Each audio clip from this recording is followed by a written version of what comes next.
সিলেটের কোম্পানীগঞ্জ উপজেলার ভোলাগঞ্জে প্রশাসনের কঠোর অবস্থান ও সময়সীমা নির্ধারণের পর লুণ্ঠিত সাদা পাথর ফেরত দিতে শুরু করেছেন স্থানীয় ব্যবসায়ী ও বাসিন্দারা। দায়মুক্তির আশায় তারা নিজ খরচে ট্রাক ও নৌযানে করে এসব পাথর প্রশাসনের কাছে হস্তান্তর করছেন।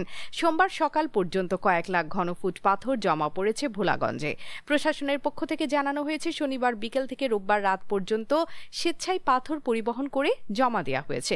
যদিও এখনও সুনির্দিষ্ট পরিমাণ নিরূপণ করা হয়নি, তবে জমাকৃত পাথরের পরিমাণ উল্লেখযোগ্য।